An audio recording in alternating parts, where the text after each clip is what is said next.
Berkshire Hathaway Chairman and CEO Warren Buffett joining us just after writing his annual letter to shareholders. And Warren, this is a big deal. It's something that the investment community kind of waits on and sees as a must read because you spend so much time actually writing this yourself. Yeah, too much. When did you start writing the letter?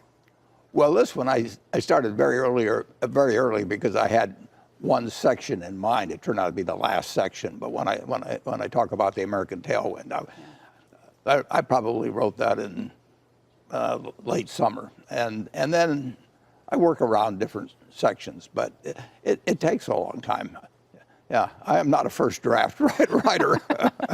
Well, for people who have been reading this for a long time, this letter was markedly different than you've written for the past 3 decades or so, because at the top, the opening of every letter in the past to this point has been Berkshire's percentage change in book value as the measure that you thought was most important. This time, you kind of stripped it out and said it's not the most important metric anymore for a couple of reasons. One is which Berkshire has changed so markedly, but also you just think it's not going to be the way that you'll be measuring things in the future. No, it's not the more relevant figure, at least over time, not in any 1 year period, but basically is market value, because we have become overwhelmingly an operating company, and we hope to become even more so than a company that really held a lot of stocks and bonds. I've actually talked about that in previous reports. I wouldn't have wanted to quit in a year where I got clobbered by the one I was dropping and was adopting one that made me look good. So I actually included them both in, and it was a good year to make the transition. And you said it's different. I've always had the image that I am talking to my sisters. I have 2 sisters. They're both Berkshire's, pretty much their whole investment. They're smart. They're not active in business, so they're not reading about it every day. But I pretend they've been away for a year, and I'm reporting to them on their investment. And then this year, because we may be repurchasing shares, I tried to have the vision that they were talking to me about whether they should sell their shares, and I was explaining to them exactly how I would look at it if I were in their shoes. So it's Dear Doris and Bertie at the start, and then I take that off at the end. But I'm talking to them, and I'm trying to talk to them in a manner where if they're practically entirely in Berkshire, and if they were thinking of selling some, here's what I'd want them to know before they made a decision. To do that, you used a new description for coming up with it this time, which was the idea of having 5 groves. You being maybe a timber company and having 5 groves that Berkshire's really invested in. You broke down and looked at each of them on a case-by-case basis, one being the non-insurance businesses that Berkshire owns, another being the equities bunch that you have, the final one's the insurance companies, but you also have treasuries and cash that you're holding. And and then businesses that you own part of, not all of, would be the 5 groves. That's pretty interesting. How'd you come up with the idea of just the groves? Because it is something that somebody who's not so steeped in business can get their head around pretty easily. Well, Berkshire, has dozens and dozens and dozens of companies. And when analysts look at it, they want to go out and figure out, how many boxes of Valentines we sold, at our candy company. And you can get totally lost in terms of looking at the forest by trying to look at every tree, because some of the trees are flourishing, some of them are decaying, and some of them are huge and important, and others are more or less twigs. So I thought I would group the assets in a way that was logical and where you could sort of figure out the valuation that you might attribute to that particular grove. And I think it's a lot better than trying to describe 80 or 90 businesses with close to 390,000 employees. I mean, we're in one of the businesses right now, and this is a very interesting business. But we've got Jordan's in Boston, we've got Star in Houston, we have R.C. Willey, and to go through every one and tell them about the latest store we opened, and it's much better just to look at them in groups because they make sensible groups. To that point, this is the Ask Warren show, and we have gotten a lot of questions that have come from viewers, some from Berkshire shareholders, others from people who are just longtime watchers. I'd like to bring up a question that comes from Marcelo P. Lima. He writes in, and I think this comes from Twitter, Mr. Buffett, in your letter, you note that some of Berkshire's trees are diseased and unlikely to be around in a decade. Which ones do you have in mind, and how do we prevent healthy trees from joining them? Yeah, well, I did say that, but I would not name the ones that have major problems just from a morale standpoint with the people. We're going to keep running them, but we have companies that are on the downswing as well as on the upswing, and it would be very tough. And the ones that are, as I call it, diseased, they're a very, very, very small part of our earnings. You'd gain nothing analytically, and you'd have 100 people go to work today feeling, well, we might as well give up or something of the sort. So I don't like to name them specifically, although you could probably figure some out by looking at our list of companies. There's some companies are just in the wrong industry. I mean, if you made whatever it may, well, even making televisions in this country, I mean, that was the hot industry, when I was young, and we don't do it anymore. We sell a lot of them here at our store, but so I would not like it if I were working at company X and my boss had just got through saying, you're in decay. You do name some of the big redwoods that you consider to be essential to the grove, though. Yeah. I think you said that Berkshire Hathaway Energy and the railroad, Burlington Northern and Santa Fe, are two of the biggest redwoods that stand in the groves. Well, they're big. Yeah, they're big. And both set records for after-tax earnings last year. Combined, they earn right around $8 billion after tax. And $8 billion is a lot of money to us. That's a third of our operating earnings. We earned 24, a large fraction of operating earnings last year, 24 billion. And those two companies alone earned 8. Now, Berkshire Hathaway Energy also has multiple companies, but the BNSF Railroad is just one big railroad. Let's talk about that operating profit number. It was $24.8 billion, but on a GAAP basis, which you're now focusing on, it was $4 billion. And that comes because of an accounting change that came into play this time around. It was a $20.6 billion paper loss on your investment holdings that you now count back in from the huge amount of securities that you own, and then also the $3 billion write-down on Kraft. Right. You go out of your way to emphasize again that you don't think people should be looking at these GAAP earnings, even though you're reporting them that way. Yeah, we say the same. Well, that's the final GAAP earnings. The $24.8 billion also are GAAP earnings, but they're operating earnings. And I think we had some outside tailwind on that, but they were 41% greater than any year we've ever had on operating earnings. But beyond that, we have this large portfolio of stocks and also the write-down in Kraft Heinz. But the main thing was the portfolio of stocks. And we've made a lot of money in stocks over time, but there's been years when we've lost money too. And I tell the shareholders that we expect to make money on stocks over time. We haven't got the faintest idea what years will be up or down. And then they changed the rule last year so that unrealized gains or losses are recognized through GAAP income. That had not been true for dozens and dozens and dozens of years before. So that changed our figures. But that's what I explain. That's why I tell Doris and Bertie what's happened in accounting during the year as well as the business. But you should point out, this time it was a decline of more than $20 billion. There will be quarters where you'll see a huge upswing, and you don't think people should pay attention to the upswing either. No, that these are just fluctuating numbers. No, they should pay attention to how we do over 10 years in the stocks we own. But actually, the way the rule works now, every minute it's recorded in earnings. It's mark to market, and we're buying stocks that, in some cases, we will hold 10, 20, maybe even longer years. And those companies are retaining earnings. They're reducing the number of shares. They've got a lot of things going for them. And I have bet a lot of money. We had $173 billion of equities at year end. And I love having those, and they will make us money over time. But I have no idea what they'll do in the next year or two. All right, let's talk through a few other questions that have come in from viewers just regarding Berkshire while we're here. Eric Lafont wrote in and said, Warren, how have you structured Greg Abel and Ajit Jain's compensation now that they oversee dozens of different businesses? You did point out that you think the business is much better run now that those two are vice chairman, each running their own set of companies. Yeah, our proxy will be out very soon. It shows what they received. I think unless there's some calendar quirk or something like that, they will have each received $18 million last year, and the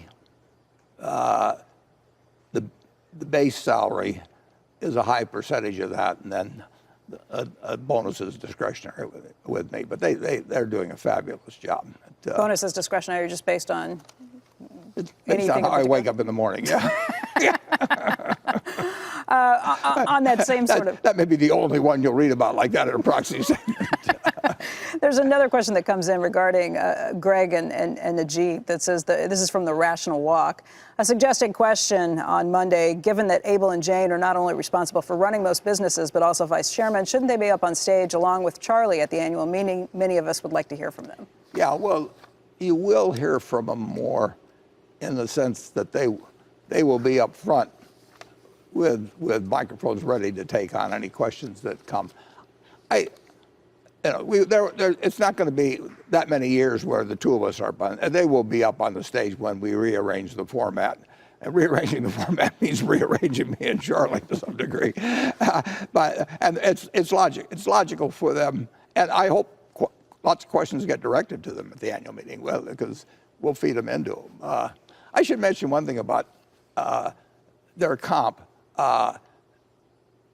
There's this rule, and I may not be giving it to you exactly proper, but there's a rule for public companies that you get to deduct only $1 million unless for compensation, unless the excess is tied to some formula. So everybody pays, you can be running the super company of all time, and they tend to range the base salary so they're $1 million or $2 million, and then call the rest something that qualifies under the IRS where they get the deduction for it. I didn't know that's why. Oh yeah, well, believe me, every company knows it, and their employment consultants know and everything. So you have all of these salaries, but then they have something that makes it very easy for them to make a lot more money, and that money is deductible, whereas I don't think what we pay in the way of excess, I think it's over $1 million, is deductible. But I mean, it would be a joke, and so we are paying them a fair amount of money, I believe,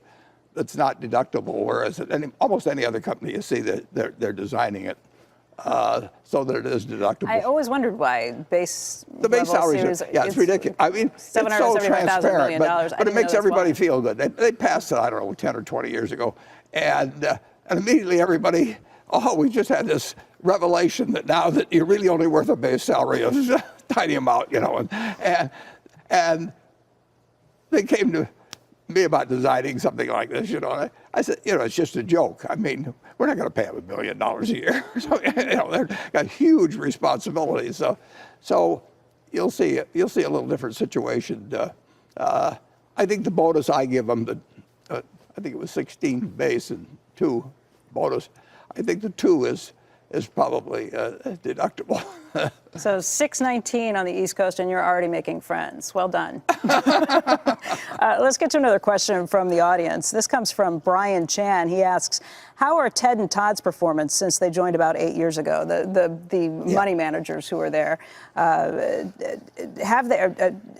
Ted Wetzler and Todd Combs, have they performed better than index? Charlie said recently that most money managers did not add any value compared to an index. Yeah, the first few years, each of them, they came at a slightly different time, maybe a year to a year and a half or something different times. And they got well ahead of the index, and they got paid compensation. Now, they got it paid, so it came in thirds, so that it could be clawed back 2/3 of it if they missed the second year and so on.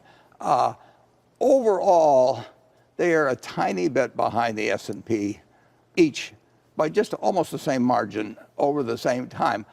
Over the entire period. Over the entire period, and the entire period is a little different for both of them. They now manage about 13 billion each.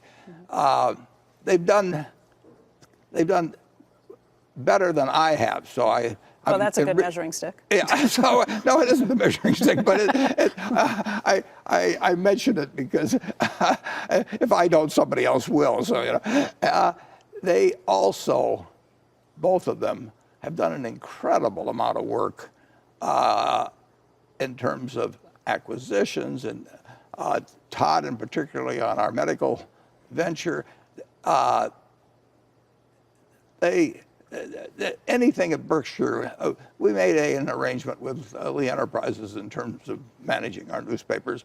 Ted handled all that. I mean, he got my approval on it, but he did a million details, and they're both. They both have contributed all kinds of ways to Berkshire, but it's been a tough time to beat the S&P, and but that's the deal we've got with them, and they've got a small carry forward of deficiency to make up. I mean, they had some clawed back earlier. They made pretty good money first few years, substantial. Some of it clawed back because of the 3-year look-back arrangement, and then now they've got a small carry forward. Okay. Another question that came in. But they've done better than I have. I want that clear. Tony Dickinson writes in, what changes should we expect from Geico with the transition from Tony Nicely to Bill Roberts, and how do they approach leadership differently? They're two peas in a pod on that. I mean, they've worked together so long. They're so compatible. They have the same feelings about Geico.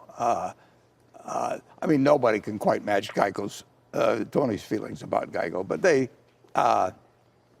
there's just no change. I was at a meeting of Geico that they had maybe 40 of their top executives, and everybody went around and introduced themselves and gave the length of time they'd been with Geico. I think the shortest time any one of those people said was 19 years. Wow. Geico grows its own. Warren, we're just sitting down with you for the first time since the news last week that Kraft Heinz put out. There was so much news, it's hard to even summarize it all.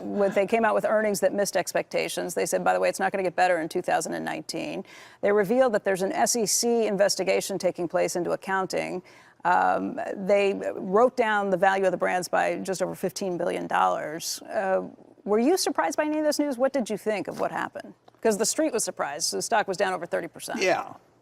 Well, I may have learned a week or 10 days before about something like the SEC investigation. I'm not on the board, but Greg's on the board, and I talked to Greg, and Greg had been talking a lot to the head of the audit committee, and he's a terrific guy, Jack Pope. But the write-down, I do my own write-downs in my mind. So I was not surprised by that, although the accounting firms look at write-downs a little differently than I do, but I would not argue with them on it, and I can give you some math that would substantiate it. I've been watching. I was wrong in a couple ways on Kraft Heinz, but I think we talked the Glide Luncheon time about the packaged goods brands losing some ground against the retailers. Was that just over a year ago? 6 months ago. Okay. The Glide, the packaged goods companies are always in a struggle with retailers. Our family had a grocery store for 100 years, and we went through it. Then we didn't have much bargaining power. But the really strong brands, they can go toe-to-toe with Walmart or Costco or whomever it may be. But the weaker brands tend to lose out. Now, the interesting thing about Kraft Heinz is it's still a wonderful business in that it uses about $7 billion of tangible assets and earns $6 billion pre-tax on that. So on the assets required to run the business, $7 billion, they earn $6 billion roughly after depreciation pre-tax. But we and certain predecessors, but primarily we paid $100 billion more than the tangible assets. So for us, it has to earn on $107 billion, not just on the $7 billion that the business employs. And we don't have a way. It'd be wonderful if we had a way to deploy another $7 billion and earn $6 billion, but it isn't there. So I think that when you're going toe-to-toe with a Walmart or a Costco and maybe an Amazon pretty soon, and you have a modestly good brand, maybe one where the trend's a little against or something like that, you've got the weaker bargaining hand than you had 10 years ago. The really classic situation is this, if you think about it, Becky. Heinz was started in 1869. Mm-hmm. So they've had all that time to develop various products, particularly ketchup, things like that. The Kraft part of it's a little more murky, but it goes back to C.W. Post in 1895. Those companies have brought all kinds of brands out, all kinds of, you know them. You had them when you were a kid. You have them now, some of them. They've been distributed worldwide through tens and hundreds of thousands of outlets. They've had hundreds of millions of trials. They spent a fortune on advertising. And their sales now are $26 billion. Costco introduced the Kirkland brand in 1992, 27 years ago. And that brand did $39 billion last year, whereas all the Kraft and Heinz brands did 26 or 7 billion. So here they are, 100 years plus, tons of advertising, built into people's habits and everything else.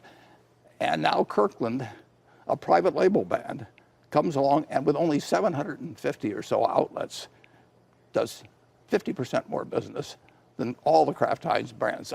So house brands, private label, is getting stronger. It varies by country around the world, but it's bigger, and it's going to keep getting bigger. Okay, a couple of questions on that. First of all, does that mean you overpaid? Well, we did overpay. We didn't overpay for Kraft. For Heinz. We bought that originally. It was a 50-50 deal. It's private. 50-50 deal with 3G. Pardon me? With 3G. Yeah, with 3G. We had two stockholders, and then we overpaid for Kraft, and we wrote down $15 billion of that, and that. And that's the CPA's way of looking at it. Actually, the market's marked it down more than that, and probably quite properly. I mean, the thing to remember is, like, you know how the stock doesn't know you own it. You pay $10 for a stock, it goes to 8, and you think if it gets back to 10, I'll sell it. And if it goes up to 20, you say I can sell half of it and take all my money out. All those things are nuts. But in business, if we paid $7 billion for Kraft, which is all it takes to run the business, it would still earn the same amount as if we paid the $100 billion premium. The business does not earn more just because you pay more for it. And we not only, after buying Kraft, everybody started speculating about things we buy, so the prices of everything went up. And then on top of it, we paid large premiums for it, and we misjudged it. I hear what you're saying about the house brands and the competition from places like a private label brand that Costco puts out. But what about just millennials changing habits? How much of it is that younger consumers don't want the brands that their parents and grandparents wanted? There's some change in habits, but if you think about it, people don't really change their habits that much. If you try to think of the billion-dollar brands that have been created in food, and their private label there's very few billion-dollar brands being created in food. The fellow did it in yogurt, probably. But you don't really see that has not been a huge change. Physical volume hasn't changed much. The ability to price, though, has been changed, and that's huge. We had an analyst on last week, on Friday, talking about what she perceived as the problems with Kraft Heinz. And she said she thinks they're underinvesting in the business. I mean, that's kind of been 3G's way to cut to the bone, and that's how you make this profitable. But she thinks the brands have been underinvested in. Would you agree with that? I don't think so, but that's hard for me to tell. But I see, well, I was on the board. I mean, I saw lots of innovation on different products, and you saw them advertised to some extent. I do not think, but I don't know this for sure, but I think if you take the 10 largest food companies, I think in innovation, they've tried a lot of things, but how many things work? If you look at Kellogg and General Mills and go up and down the line, Coca-Cola, I mean, how many new products really become big? You read about them and all, but take Heinz ketchup. It's got 60% of the ketchup market. It's got higher percentages in other parts of the world, and it's a very, very, very strong brand. Philadelphia cream cheese is a strong brand, but other brands are weaker. And that you are right, certainly, that in certain categories, maybe in a Kool-Aid or Jell-O or something like that, they go back 75 years or something, and there's some secular trend against that, but that isn't the key. I mean, they cut costs not in innovation or in product quality or anything like that. They just took it out of SG&A basically. Now they may have made a mistake in terms of working. I shouldn't say we may have made a mistake in terms of trying to push hard against certain of the retailers and finding out that we weren't as strong as we thought we were. Let's go to one of the questions from viewers, because we got a lot of questions related to Kraft Heinz. This one's number T5. Someone named JC Dominguez wrote in, is this the type of incident in time when you buy more Heinz, or do you pull the plug? Oh, we don't pull the plug on it. I mean, we've never sold a share of Kraft Heinz. And if we sold or bought, it has to be reported within 2 days. So we wouldn't be able to do anything significant. But it isn't our style. We are the partners with 3G on it. And so we have exactly the number of shares we had before. And, I guess I should never say never at age 88 in terms of what somebody else might do. But I can tell you, I have absolutely no intention of selling. I've got absolutely no intention of buying. Why wouldn't, if you're sticking with the business and it's 30% cheaper today, why wouldn't you buy more? Because it isn't worth as much. So you think it was a fair write-down that the market at 35, you've got 1,200,000,000 shares out. So that's 42 billion for the equity, and we owe 30 or 31 billion. So the whole company is selling for $71 or $2 billion. And as I mentioned, it has about $6 billion of operating income. Now, for $6 billion, would you pay a lot more than 72, where it doesn't look like it's going to be going up for a while? Maybe even, well, they said it was going to go down in 2019. There are other things, I think, where you get more for your money and better prospects. Not that I regard the prospects for Kraft Heinz as terrible. I mean, I would, if I had to bet one way or another, I think people will eat more of our products this year than last year. But if you see better places to deploy money, why don't you sell? You can't, well, we can't, as a practical matter, move around tens of billions of dollars that easily. But beyond that, well, it is. I mean, if we're working with $1 million or $10 million, would I have a position in it? No. You can move around with $1 million or $10 million, and Ted and Todd can move around reasonably well with 13, but that's going to be difficult. 173 billion. I mean, you dance like an elephant, not like some guy in Dancing with the Stars. We always have a sure winner, Joe. Last year, it's true the favorites got knocked out early, but we did split.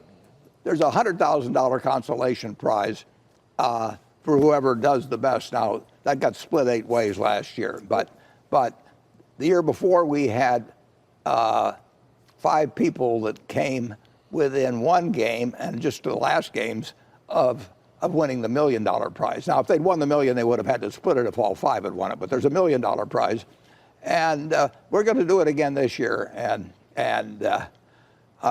we limit it to employees of Berkshire, but close personal friends of mine who have a brick also may be entitled to enter. Joe, he invited you to enter last year and you didn't do it. No. We were doing other things where depending. Let's do it again this year, Warren, with a Creighton versus Xavier thing, because They both have losing sort of records, and they're not doing quite as well. Although Creighton just beat Georgetown, and yesterday Xavier just beat Villanova. I don't know if you saw. It was pretty good. So let's do something there, and let's see. There's a NetJet card I could think about. I don't know what the payoff's going to be, but let's see who goes further. You can get another brick.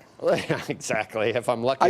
I get 30 seconds on the program versus a NetJet membership for you. Is that it? Kind of. I'll tell you what I'll do. I'll let you name the bet, and I will let you name the stakes, and we'll go from there. Whoa.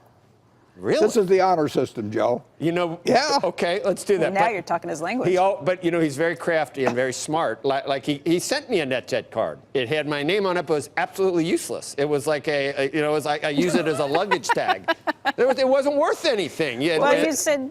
You said NetJet cards. You didn't say it had to work for extra flights. That's a starter card. That's a starter card, Joe. We got big things in plan for you. I do have great things to talk to you about. I'm worried. I think you think the market's expensive, Warren, so I want to talk to you about that. I mean, you don't like to say that, and you say long term it's going to be fine, but you've got a lot of metrics you're looking at there, like the market cap to GDP or GNP. That looks expensive there, right? I mean, there are things that look expensive, and you're having trouble finding things. So, you need to be honest with us about that. Is it really expensive? Joe, it depends on interest rates. We've talked about that before. If you tell me that 3% long bonds will prevail over the next 30 years, stocks are incredibly cheap. Okay. Because even, I mentioned that Kraft Heinz earns $6 billion on $7 billion of tangible assets. Even if you pay $70 billion and you earn $6 billion on it, that's better than having $70 billion out in 3% government. Interest rates govern everything. And if there were a way to short 30-year bonds and own the S&P for 30 years, I would give you enormous odds that the S&P is going to beat 30-year bonds. Now, we've had this period of extended long-term low rates, not only here, but around the world, and now it looks like we're not going to jack them up very fast. So we may be in a new world, the world that Japan entered back in 1990, and if so, stocks will, when we look back on it, will look very cheap. But, this has not been the history of the United States to have these continued low interest rates. So if I had a choice today for a 10-year purchase of a 10-year bond at whatever it is, or 10 years, or buying the S&P 500 and holding it for 10 years, I'd buy the S&P in a second. Well, that brings us to a question that a viewer wrote in. This is T67. Piyush Pant says, from the annual report in the 13F, it looks like Berkshire was the least active in the public markets in the quarter when the stocks were the cheapest. You also did fewer buybacks in the fourth quarter when Berkshire was cheaper. Was taking the foot off the gas in the fourth quarter a conscious decision? And based on what you just said, we got all these signs that look like the Fed was not going to be raising rates in the fourth quarter, too. So why wasn't that a buy signal for you? Well, I thought stocks were a buy in the fourth quarter, just like they did in the third and second and first quarter. But sometimes we have other things in mind, too, that may use a lot of money. And sometimes they work out and sometimes they don't. But what does that mean? You were holding your cash in case a deal came through? We had at least one deal possibility that would have been very large. And so I liked stocks in the fourth quarter, but I would like buying a business even better. Is that deal? And incidentally, I did say in the annual report that we expect to be net buyers of stocks in this year. We have not been net buyers, I should point out. I mean, the market's gone pretty much straight up. I still think stocks are more attractive, but I have trouble buying it when every day it's up. The deal that you just mentioned, is that potentially still on the books? No. So it's I don't think it is. No. Is it a deal here in the United States? Yeah, is it bigger than yeah? Is it bigger than a bread box? I'll give you a hint. It's on this planet. So you went out of your way in the letter to say that you do think buying businesses outright is more expensive, even though you don't think stocks are too expensive. No question that, yeah. In stocks now, you have or businesses, I should say, you have a huge, huge, huge buyer, and that's not only, and companies are eager to buy too, but you also have private equity. And if, I don't know whether private equity, it's flexible because they can call on their partners for more money and all that, but let's just assume that they would have $1 trillion available. Now, they use a lot of leverage. They call themselves private equity, but they're really private debt, to a great extent. But that trillion might buy as much as, say, 3 trillion of assets if it was leveraged with 2 trillion of debt. Well, the total stock market is something like 30 trillion. And if you take the top 5 companies, you knock another, or 6 companies, you knock 4 trillion off that. So you're down to something where the buying power of private equity, plus just the normal buying power from companies that want to get bigger, it's just a huge amount of competition. When you start looking around, do you think the private equity companies are overpaying for this, or can they make it work? They'd rather not. I mean, they obviously want to make the best deals they can, but they are in a game that is so much more competitive than it was for them. If you go back to the 1970s when leveraged buyouts started, which are the same thing they're doing now, but the name kind of lost its appeal there at some point. But the deals you could make then were enormously more attractive than the deals you could make now. Let me ask you one more question that came in from a viewer. You've kind of answered this, but there may be a little bit more to the answer. This is T84 for the control room. Nick writes in, why didn't a large acquisition happen for Berkshire during the fourth quarter 2008 sell-off? Are you anticipating a much bigger decline in the market? Or was, I guess maybe it was the timing of it. Maybe it was so quick. Yeah, well, there too, in 2008, for example, we were going to buy Constellation Energy. We ended up buying the stock and making some money on it. But that was part of a deal. When Constellation fell apart, and it was in the fall of 2008, I was watching the tape. Dave Sokol was watching what was going on. And we basically called each other at the same time. And he was on a plane with Greg to Baltimore. Greg Abel? Yeah, that day. And we contracted to buy it, so we were ready to buy that, and we tried on other things, but we participated in marketable securities big time at that point too, as you know. Mm-hmm. I think we spent $16 billion in 3 weeks, when nobody else was spending anything. When was that? Well, between about September 15th and October 7th or 8th. And then we already had another $3 billion committed to Dow, which was not going to get taken down until later on. So we went through our cash pile pretty fast, too fast, actually. You have a huge cash pile right now, though. What is it, $112 billion? Yeah, we're. And that doesn't even count the other $20 billion in cash-like. No, that does count. I mean, but the 110 or something like 13, that. Whatever it was, That counts 20, and you know, I never get right down to 20 anyway, but we've got a lot of cash and we'd love to use it. But we're a private equity firm that's going to borrow 6 or 7 times what they call EBITDA, which I don't use as a metric. They're going to pay more than we are. And, you know, as I said, we paid too much for Kraft. If you pay too much for something, it doesn't accommodate you by earning more money to make you look good. It earns what it earns. And if we'd paid $10 billion less for Kraft, it would have still earned the same money, you know, basically. This question that comes in, this is F7 control room. Doug Wofford writes in, Warren, when you come across bad news on a holding, for example, Kraft Heinz, can you share the sequence of criteria you use to determine if the stock is on sale and buy or a bust and to sell? What really concerned you as to what is in back of a dip? Yeah. The stock market is there not to instruct me. It's there to serve me. So if there's bad news and the stock goes down, the question is, is the long-term valuation changed? And you know, there was certainly bad news at Geico when we bought it, for example, but there was bad news in American Express when I originally bought it back in the 60s. It was the best investment the partnership ever made. And so what you like is bad news about a fundamentally good business. And then you got to make sure that it's still a fundamentally good business. But no, bad news on a good business. We're better off because Apple stock is down significantly from where it was 4 or 5 months ago than if it stayed there. Apple will probably, they may not, but they have said they're going to go down to cash neutral. They could do it either by acquisitions or dividends or repurchases, and my guess is it'll be mostly repurchases. They're about $130 billion away from cash neutral now. If the stock were at 200, it would buy 650 million shares.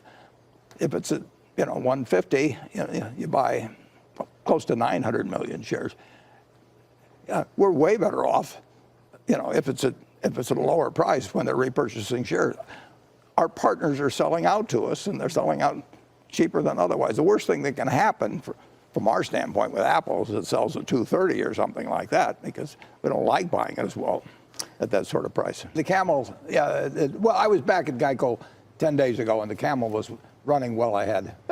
Yeah, you should win some type of mad, Mad Men or advertising. Mad Men? You single-handedly, turned that into, people need to do that. Geico, what the heck is a Geico? It's a government, it would have gone nowhere. But you ramped up all that ad spending, and look at it now. So, you really sort of, they owe you, the whole advertising industry. Joe, I am so glad that you remember that I was the one that came up with the idea of Geico, the gecko. That lizard. People at Geico misremember that entirely. They think it was their idea, and I remember the days I sketched that little guy out and said, "Why don't we try the?" That happens on the show a lot. I know. We don't. Neither one of us get credit where we, that people forget what we do. Yeah, I know that. All right. Yeah. Well, it's the heavy our day will lifting. come. Hey, Warren, let's talk a little bit about what Joe was just talking about. And Joe, stay there, because I know you wanted to ask about BYD. That might play into this. The trade talks with China. Yeah. How big of a deal is that? What have you seen on your companies, on your investments? Well, I see the monthly reports from the companies come through, and a fair number, not in insurance at all, obviously, but a fair number of the tariffs have had some impact. Now we're talking 10% tariffs, and a number of them say if it were 25%, there'd be some big adjustments. Some of it, the suppliers have swallowed over in China, and some we split with them, but it pushes prices up. There's no question about that. But it hasn't had a big effect at 10%. A number of them told me at 25%. The world changes. You either get a lot more money for your product, or you source it differently, or you do something. So are you relieved to hear of the deadline being extended and being pushed off, that March 2nd, it's not all going to go to 25%? Well, I'm relieved at the idea that there's still some chance that sense will prevail. It is bad for China. It's bad for us if we get into some kind of a trade war. And negotiations are tough in something like this. This is a big deal to both countries, and to some extent you're playing a game of chicken, and because it hurts both countries. And I generally think when two very smart countries have something very important at stake, they'll end up making rational decisions. I've been figuring that way with the Russians ever since the nuclear bomb. That even though you get all kinds of tensions, and people generally figure out what's best for themselves, and the best thing for both China and the United States is to work out something sensible that both sides can live with. Did you think there was valid reason for amping up these negotiations, for saying, hey, hang on a second, we're not getting a fair shake? Well, I think we haven't been getting a fair shake to some degree, but I think we can sustain, to some extent, the United States can do things that no other country can do. So as I think a number of smaller countries, for example, if they want to run trade surpluses with us, and it strengthens their economy, it doesn't hurt us that much. I think we've got a role to play in the world that way, but I don't think we can be Uncle Sap either. Joe, you have some breaking news? Yeah, out of the General Electric, breaking to a lot of us that we realized GE had this much money tied up in biopharma. The company General Electric is selling its biopharma business to Danaher. Kind of interesting, Danaher, for $21.4 billion, and $21 billion of that will be in cash.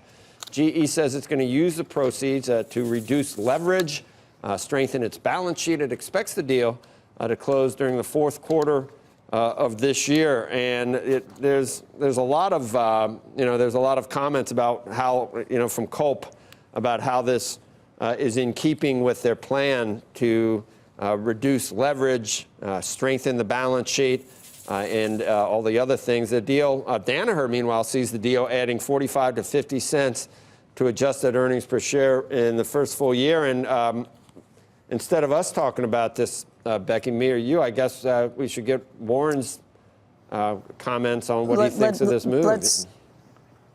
Let's do just that. And I do want to bring up, this is something, Warren, that we got viewer questions about, too, randomly. GE.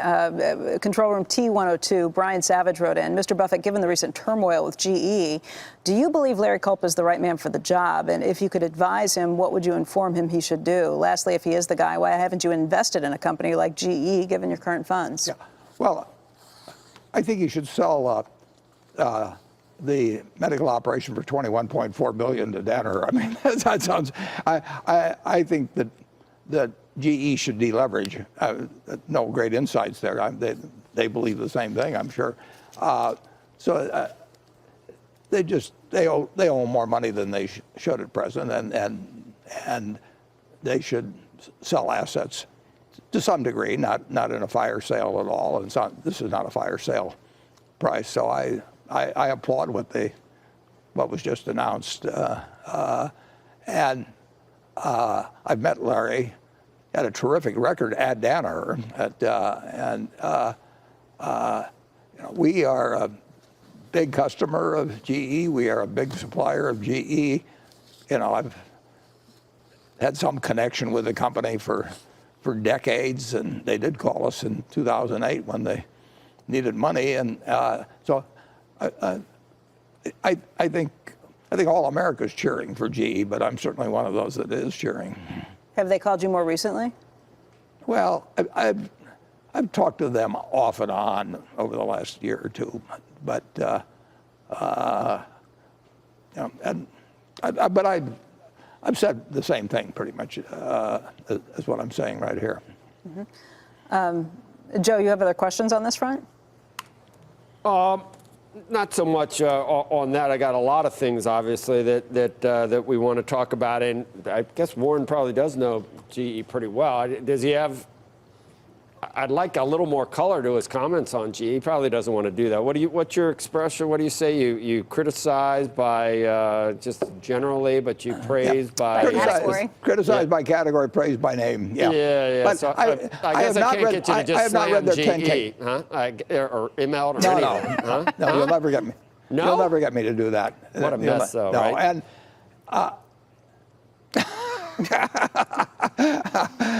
I haven't seen their 10K yet. I mean, I want to get their 10K as soon as I can, and it may be it's probably out just about now, and that's the document you have to read. Well, it's up about 50% from the lows, I guess. More, huh? Yeah. More than that, yeah. But it's selling, the equity's selling for about $100 billion, and then they actually have a preferred issue that's $5 or $6 billion. Most people don't even know about that. And then they had something over $100 billion of debt. I'm consolidating the GE capital, but I think that's the way to look at it. And they've got a couple of very good businesses. So, but they were over leveraged, and they've got to reduce the leverage, and clearly they're doing it. I mean, you could write Warren, a check for there's a that. question that comes in. Warren, you could write a check for that, Warren, if you really liked it. That's true. It's true that you could, but you won't be. Okay, I'll just paraphrase.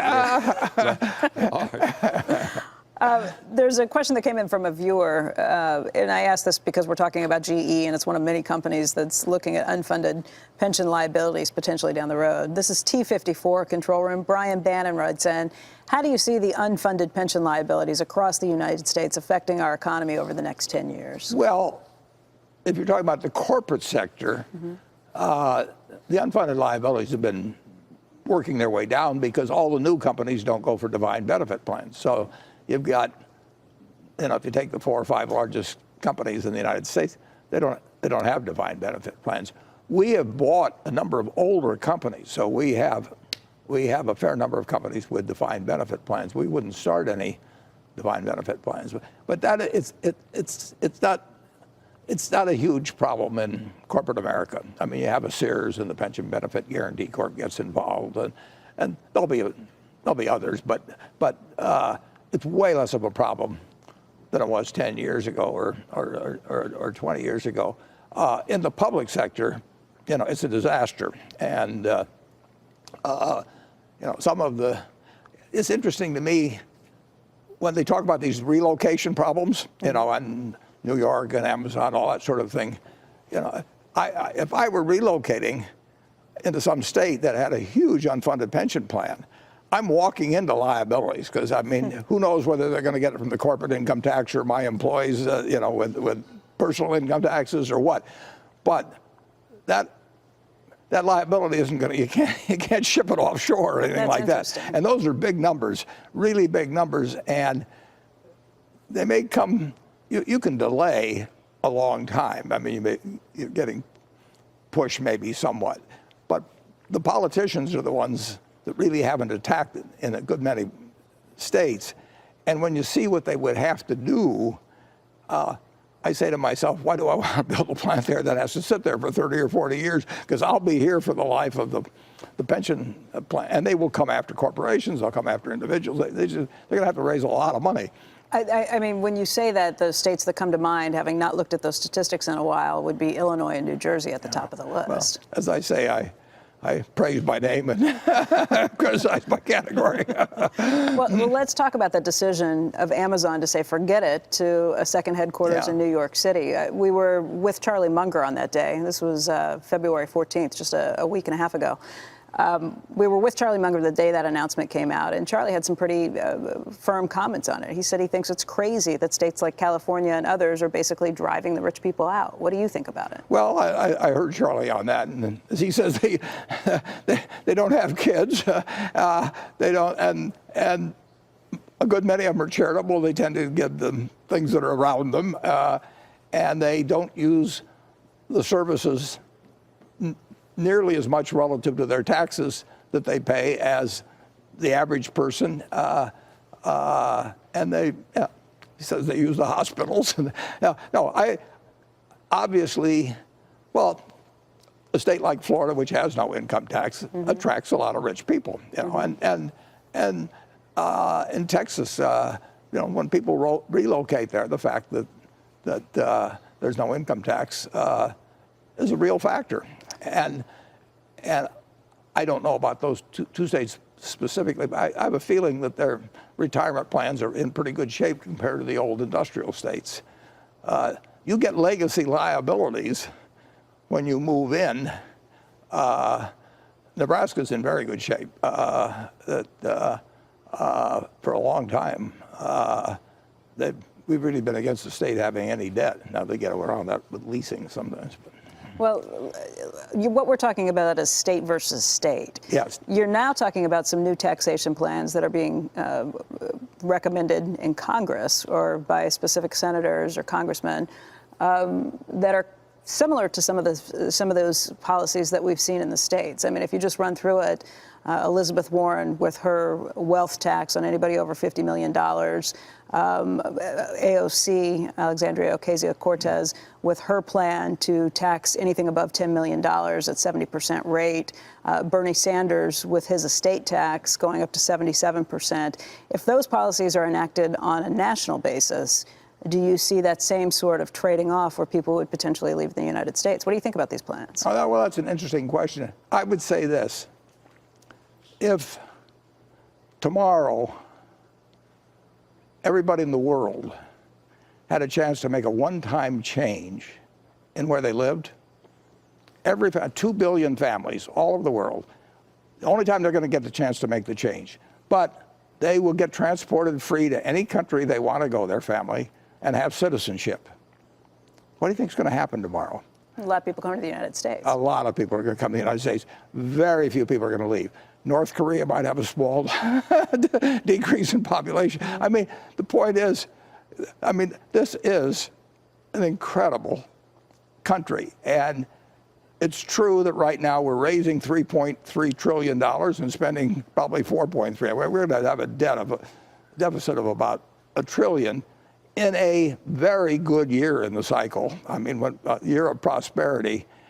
And that's 5% of GDP, and that's probably more than you can actually take a 2 to 3% deficit and not have the ratio of debt to GDP grow. But 5 in prosperous years, we're out of whack on it. So you can cut spending, you can raise taxes, but I would say that the wealthy are definitely undertaxed relative to the general population. But your answer to that was almost a dodge of the question. I mean, if these policies drive out the wealthy people, sure, if you got your choice of where to go, everybody would want to come to the United States. But would the wealthy people do that if we changed our tax structure? Well, I think most of the people the rich people, Mark Rich being one of them, I mean, they leave because in his case, I mean, he's leaving before the feds pick him up.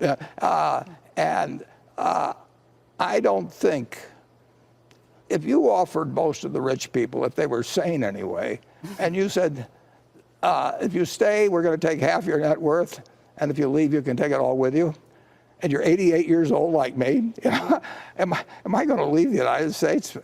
I could move. South Dakota has no state income tax. Wyoming has no state income. So we've got 2 states that border Nebraska. Nebraska has a 7 and a fraction % state income tax. If Iowa, which is right across the river, had no income, I wouldn't move. I mean, now I think people want to come here. I think if you made that offer I made, the United States, there'd be more people come to the United States than any place else, and they would come if the deficit was $1 trillion or $1.2 trillion. I mean, this is the land of opportunity. Do you think they're good policies? Do you think they're good tax policies? Yeah. Warren, you're making a decision to leave all your money to the private sector in terms of charities, and because you think, I assume you think maybe it'd be better spent there than by the government. Isn't it possible that it's just not the right idea to just what's already a bloated, what some people would think, a bloated entity, and address the spending side of things, or else maybe you ought to reconsider. If you think the government is so good at spending money, well, why leave it all in the private sector? Go ahead and give it all to the government and let them do it. You seem to have an idea that it's better treated if you do it philanthropically. I've got about 4 choices, Joe. I mean, let's say I have $80 billion. I could spend it all, and but even to spend it all, I would have to sell Berkshire stock, so I would incur taxes of 20 or so billion dollars in spending. So the government would then get 20 if I wanted to spend it all. I don't know what the world I'd spend it on. I can give it all to my wife on death, and then there's no tax. I could give 4 million people $20,000 each, and there'd be no there'd be no tax on it as long as I make gifts to separate people up to 20,000. I can do that. There's no tax. One thing you could do, the estate tax is the wealth tax. I mean, in theory, you get taxed on wealth on the estate. Now, you're allowed to give to charity 50% cash, 30% appreciated stocks, and have it deductible from your income. They let you essentially deduct all the gifts of wealth at death. So you could have a limitation that you could only give 50% to philanthropy and treat it the same way actually as as if you're giving away from income during your life. There's a lot of things you can do with the tax law. I mean, the tax, and I think that one way or another, when the Forbes 400 have gone from 93 billion to 2.7 trillion since 1982, the market system, as it gets more specialized, will give more and more to the top people.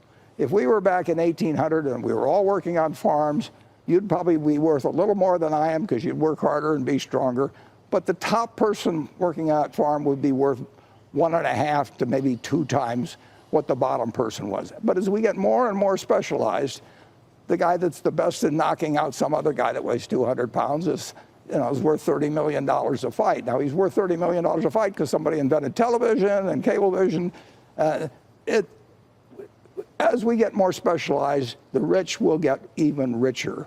And the question is, how do you take care of the guy who's a wonderful citizen and father may have died at Normandy or something, and it just doesn't have market skills. And I think the earned income tax credit's the best way to address that question, and that means probably some more taxes. It should mean some more taxes for guys like me, and however you come at it, I'm fine with. We've talked about a lot of things so far, but we have not gotten your take on the economy to this point.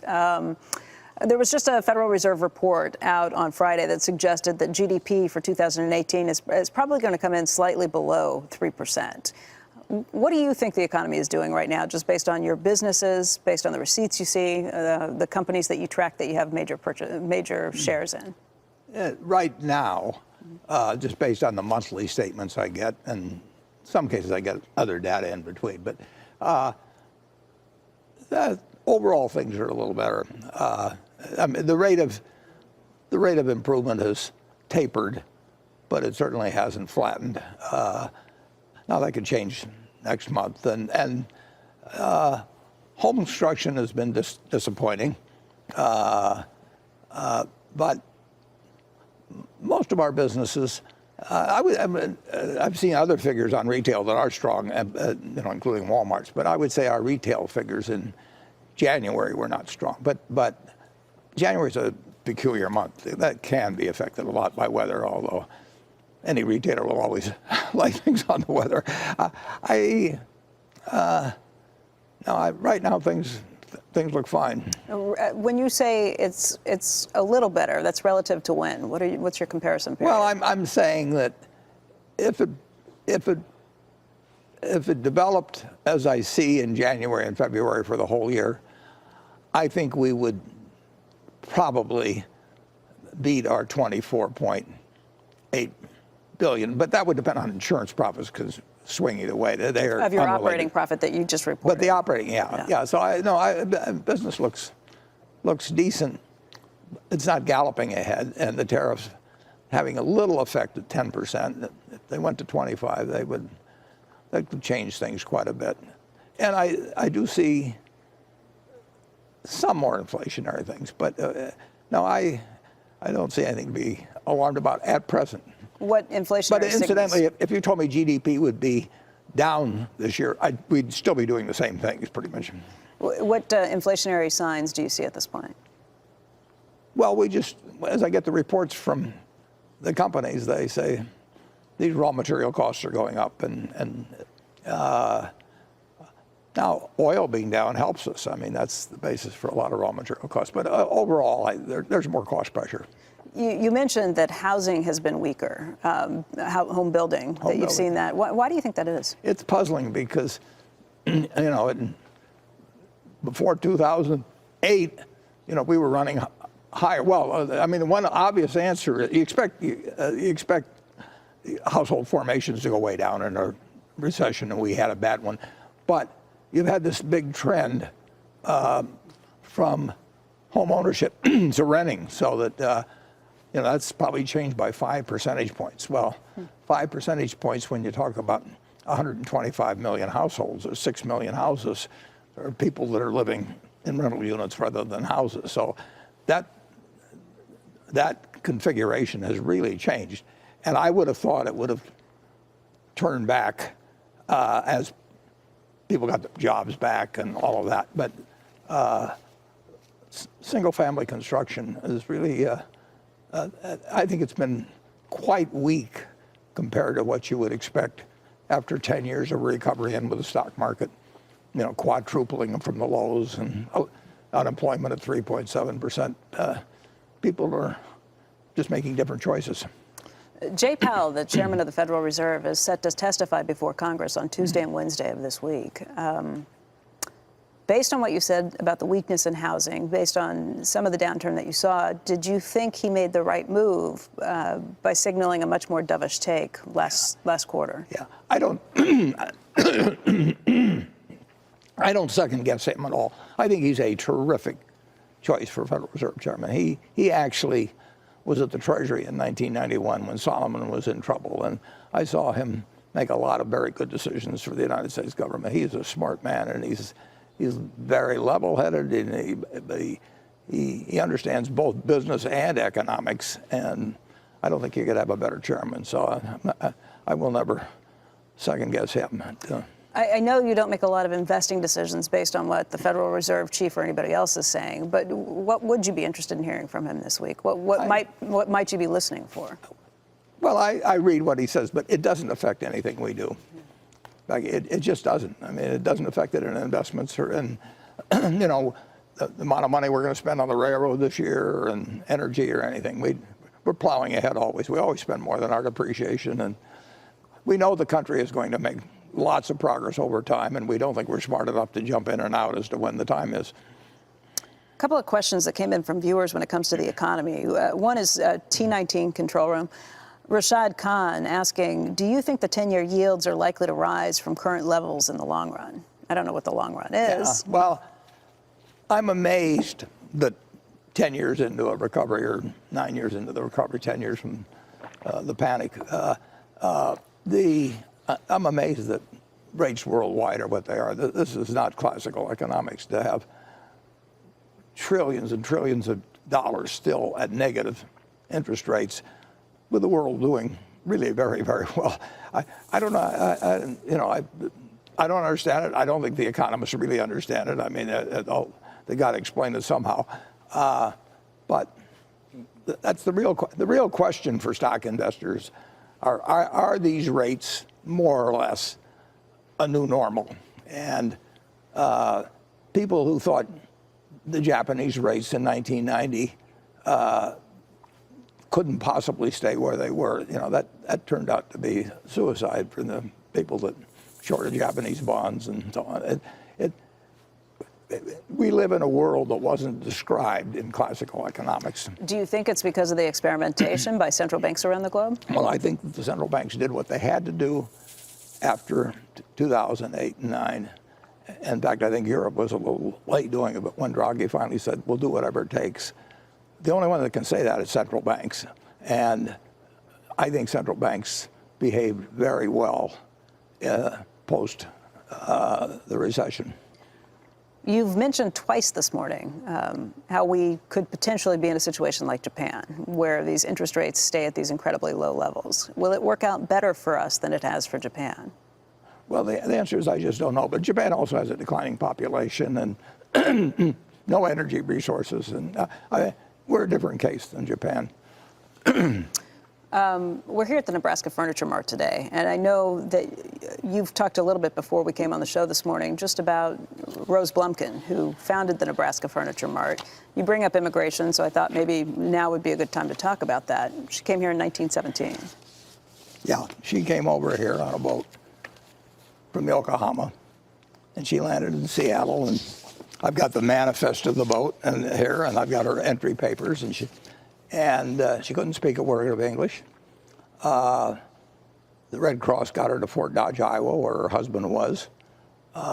She spent 2 years there, couldn't pick up the language there, so they decided to come to Omaha, where there were some Russian Jews, and they would feel at least they had a home of sorts. And she sold used clothing and did various things, had 4 children, and 15 or so years later, she'd saved $2,500, and you're in what became the largest home furnishing store in the country, except we now have a larger one in Texas. But in the 50-something largest market she took $2,500 and turned it into the largest home furnishing store. And the punchline is that she couldn't read or write. And I've got a contract here that we signed. This is what I came out with. I typed this up in 1983, August 30. 2 pages? Yeah, it's really just one page. I mean, this is a signature page here. And that's her signature at the top, and as you can see, it's just a scrawl. And we did not get an audit. We did not look at the property records to see. I just said, Mrs. B, do you owe any money? And she says, no. And that was it. How much did you pay? Well, at that time, we rearranged things within the family some. So we, in effect, bought 80% at a value of $60 million on a 100% basis. But we had, but we shook hands, and I felt like I had the Bank of England on the other side. And then she went on to work until she was 103. If any of my managers are out there listening, that's sort of a yardstick we use now on retirement. And was a marvelous, marvelous woman. And never went to school a day in her life. And when the family sat down for dinner, they sang "God Bless America" before eating. It's an incredible story. Warren, in the annual letter this year, you write about the American tailwind. Yeah. Well, as I point out in there, on this March 11th, in a couple of weeks, it'll be 77 years since I bought my first stock. And I paid $114.75 for 3 shares of City Service Preferred. But if you'd been a pension fund and you put $1 million into the S&P 500 at that time and reinvested it, during my investing lifetime, that million would have turned into $5.3 billion. You would have gotten, for every dollar you put in, you've gotten over $5,000 without ever reading a headline, an annual report. You didn't have to know accounting. You just had to believe in America. And you didn't have to pick the right stock. You just picked America. And if that isn't a tailwind, it's more like a hurricane. I mean, it is. American business has done incredibly well, and America's done incredibly well. And and I go back and I point out that there were 2 77-year periods before that, and that takes us back to George Washington getting inaugurated. And there wasn't anything here then. And now you have $108 trillion of household wealth in the United States. We've got something that works. And that framework wasn't that we were working harder, it wasn't that we were smarter, but we had a framework that unleashed human potential. And just think of that, 3 77-year periods, one of which I experienced, and you couldn't help, but all you had to do was believe in America. And you got very, very, you didn't have to read the newspapers, nothing. You didn't have to pick a stock. That worked the last 77 years, but there's a question that came in, T29. This is from Scott Baker. With so many people in the S&P index funds, is it still market neutral and the best investment vehicle for most people? Yeah, I think it's the best investment because most people don't know how to pick stocks, and most of the time I don't know how to pick stocks. I mean, it's not an easy game, and by definition, people are going to do average. I mean, if you take everybody in aggregate, and if half of them are paying big fees and jumping around and paying brokerage commissions, the other half have to do better. No, it is. As I've told people, and my widow will, I've instructed the trustee to put 90% in an S&P 500 index fund and 10% in governments, just for a feeling of security. But there's been no better bet than America. There's been nothing like it. There's one question that came in from, this is F20, Ahmad Abu Rashed, who said, would a strong and sustained shift to the left in fiscal and economic policy rip away at American business tailwinds moving forward? Yeah, well, my dad thought, communism was coming in the 30s. And, he was very anti-Roosevelt. All my life I've been hearing half the country say that if the person favored by the other half wins, things are going to go to hell. And so I pointed out in my discussion, I've lived under 15 presidents 14 of them I've invested under. I didn't invest under Hoover. I was a little young then. But 7 were Republicans, 7 were Democrats. I mean, after this last election in 2016, most of my friends were for Hillary, and they thought, sell stocks, dig a cave, do whatever it might be. And I told them they're crazy. You do not want to have a political view in investing. And most people put it through a political prism. They just can't keep their politics out of it. They can keep their religion out of it. With politics, they just have to look through those glasses. And if you'd done that, if you'd been a staunch Republican or a staunch Democrat through these 77 years, you'd have missed out on a lot of the party. What about now when the parties are kind of in flux? Donald Trump was not a typical Republican, and Bernie Sanders now looks like he's leading the way in some of these polls. He wasn't even a Democrat until recently. He's a socialist his whole life who just caucused with the Democrats. Well, he was an interesting candidate in 2016 because he came close. And I would say that 90% of the people that voted for him hadn't heard of him 2 years earlier. That's really unusual. And it's given hope to a whole lot of other people who are entering this time. When you look at what Sanders did, when you look at what Trump did, a whole lot of people look in the mirror now and say, well, man, that could be me. So Sanders, the big appeal I think he had was he had unusual authenticity. I mean, they all want to seem authentic, and they are authentic in a certain way, but they do move around as the polls come in and their advisors come in. You had the feeling when you listened to Bernie that he was saying exactly what he believed. Now, you can agree with it or not, but that's a very appealing characteristic in a candidate. It may not be enough to carry anybody to victory, but it makes people notice you. They really do know to some extent whether you believe what you're saying when you're out there on the stump. And Bernie really did hate billionaires and the campaign financing. I mean, he was talking authentically, and he's still talking. I'll absolutely give him that. Do you agree with his policies or his proposed policies?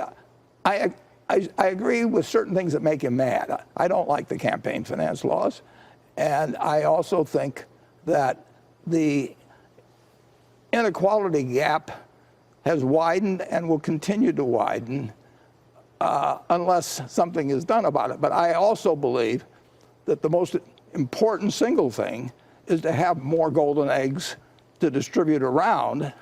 So I don't want to do anything to the goose that lays the golden eggs. And we've had the goose that lays more and more golden eggs over the years. Unbelievable in this country. So we've got something that works in terms of the market system, in terms of turning out lots of goods and services people want.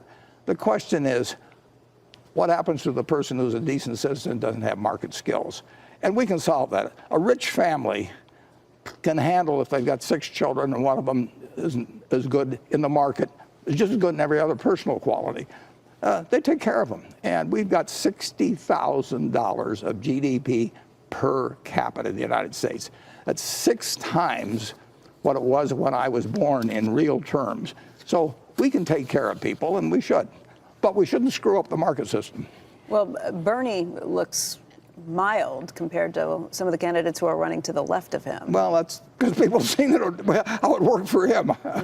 There's somebody who wrote in, this is T13, Ted Waller. This is probably based off a play off of some conversations we've had with Jamie Dimon, but he says, do you still consider yourself a Democrat? If you look I'm not a card-carrying Democrat, but I never have been. I've voted for a fair number of Republicans. I've given money to Republicans. I am not Bob Strauss called me one time because he wanted me to handle finances in Nebraska. He said, the question, his first question, Warren, are you a card-carrying Democrat? I said, no, I'm not, Bob. I don't think either side has an edge in virtue or anything of the sort. I mean, I think that they have different views on things, and I think that by the time they get in politics, they sort of stake out their positions, although they move them in a period like this when they think it may help to be further left. You see people that sort of had a new vision all of a sudden because they saw how it worked for Bernie. But no, I will vote for more Democrats than in the last 30 years, I've voted for more Democrats than I voted for Republicans. I was president of the Young Republican Club in 1948 at the University of Pennsylvania. I ran for delegate to the Republican National Convention in 1960s, the only office I've ever run for. When we were just out with Charlie Munger, he said he didn't think much of too many politicians, but he did like what Mike Bloomberg did in the city of New York. What do you think about Bloomberg as a potential candidate, and what do you think about Howard Schultz potentially running as a third-party candidate? Well, I won't answer you on most questions, but I'll answer you on political. I would, if Mike Bloomberg announced tomorrow that he was a candidate, I would say I'm for him, and I think he would be. I think he'd be a very good president. And I mean, he and I disagree on some things, but I think that he knows how to run things. I think that he's got the right goals for America. He understands people. He understands the market system, and he understands the problems of people that don't fit well into the market system. I would have no trouble being for him. Howard Schultz. If he says he's going to run as an independent, and if he ran as an independent, I think he would take votes away from any Democrat, including Bloomberg, if he were running. So I think it would be a real mistake for him to run. And I think generally third-party candidates, they're going to hurt one side or the other, and they're more likely to hurt the side that they actually favor because they're closer to that view, and so they pull more people away that would otherwise, go to the second best with that view. So I hope no third-party candidate runs that pulls any significant amount of votes. I mean, there'll always be a couple of people that file, but I think third-party candidates can thwart actually the will of the people. I just want to run through some of the holdings, some of the changes that were registered, and get your take on why. First up, Apple. You trimmed 3 million shares to 249.5 million shares of Apple, and that caught a lot of people by surprise. They were wondering if you were selling. No. The one other fellow in the office, one of the two, had about 6 or 7 million shares. He had it before I did, he works with a limited amount of money, 13 billion roughly. So if he wants to buy something, he needs to sell something. If I want to buy something, I've got cash around to do it. So he sold about 3 million shares, I believe, cut it in half roughly to buy something else. And I didn't. I've never sold a share. So this was not even a conversation you had with him, I take it? This is either Todd or Ted. You're not going to say who. It's his business. Yeah, I mean, they do not check with me. I sometimes learn at the end I do at the end of the month. I look and see how their portfolio compares to the month before and see what they've done. This generated a lot of questions from viewers, and let's go to one, T14. Jedi Marcus wrote in, if you loved it, meaning Apple, undervalued at $200 plus and $1 trillion valuation, at $200 plus and $1 trillion valuation, why would you sell any this past quarter? You've answered it already. You didn't sell. Yeah, and incidentally, I've never paid $200 for any stock in Apple anyway. Would you start buying at 160 or something? Was that? No, no, I think or the average cost about 141 or something like that. Okay. There was a question that also came in from Rick Safaraz. This is T90.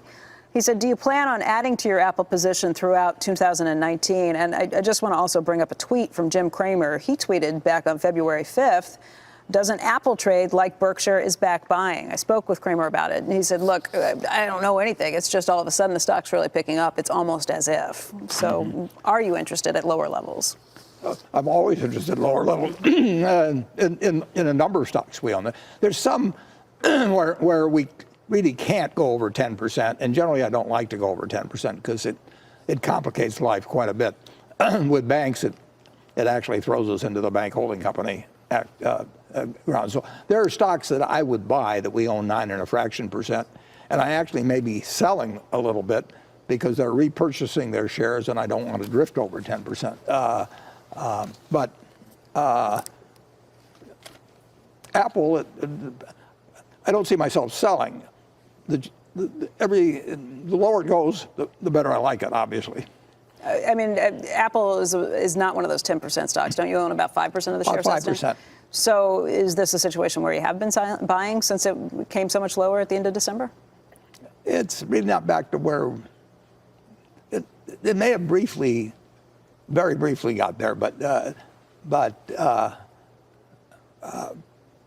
if it were cheaper, we'd be buying it. We aren't buying it here. There was another question that came in. This is T91 from Umar Zubair, who said Apple decelerated share repurchases from around $20 billion in the third quarter to around $8 billion in the fourth quarter, just when the stock price went down by about 30%. In fact, Apple repurchased 0 shares in December of 2018 when the stock hit a 52-week low. What are your thoughts on Apple's repurchase deceleration? Well, and Apple has said publicly that they've repeated it, that their goal is to reach what they call a cash neutral position, where their debt is roughly equal to the cash. I think that would take $130 billion or so to get there, but of course they could make some acquisitions. On the other hand, they're earning a lot more than their dividends, so that number goes up. Mentally, I say to myself, we're very likely, and a lot of things could change this with them, and the lower the price goes, the better it gets, but they should be at 4 billion shares probably in maybe 3 years, and so our 5% would become something over 6% at that point, and I like that prospect. And then we might buy some ourselves, who knows, it depends on the price. But they will buy a lot more stock if it's cheaper than if it's higher, and you know, it's just simple math. We're better off if in the next 3 years Apple is cheaper. You loaded up on financials in the fourth quarter. You added to your stakes in J.P. Morgan, Bank of America, Bank of New York, PNC, and U.S. Bancorp. And 6 of your top 10 holdings, I believe, are banks at this point. Why so much emphasis on the financials? They're very good investments at sensible prices, based on my thinking, and they're cheaper than other businesses that are also good businesses by some margin. And a couple of those we own 9.fraction% of, and I don't like to go to 9.9 because that means the next quarter maybe I have to sell something. So I try to leave myself a year to 2 years of repurchases. But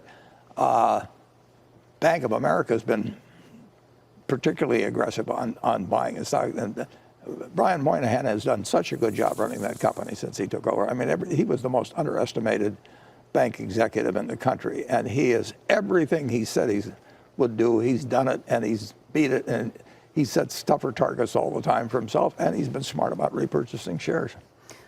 J.P. Morgan is a relatively new stake. You had $35 million in the third quarter, and that was a new stake. You raised it to $50 million, or 50.1 million shares, I should say, in the fourth quarter. Is that your purchase? Because for a long time you held it in your own portfolio. Why now? I've still got a little bit, but that goes back years and years and years. Yeah. So why J.P. Morgan now? Well, the better question is why we were so dumb about not buying it earlier. and the answer, I was dumb not buying it earlier. But it's a very well managed bank, and banks are. You can find a bank like J.P. Morgan earns maybe 15%, maybe 17% even on net tangible equity. A business that earns 15 or 16 or 17% on net tangible equity, that's incredible in a world of 3% bonds. I mean, just imagine that you had a deposit account with J.P. Morgan, that they made a mistake and they gave you 15% on it and they couldn't redeem it. What would you sell that account for? You wouldn't sell it for 100 cents on the dollar. You wouldn't sell it for 200 cents on the dollar. You wouldn't even sell it for 300 cents on the dollar. You'd have an FDIC guaranteed instrument that would now be at 300 cents on the dollar. If it was 15% on equity, you'd be earning 5% on it, which is way better than treasuries.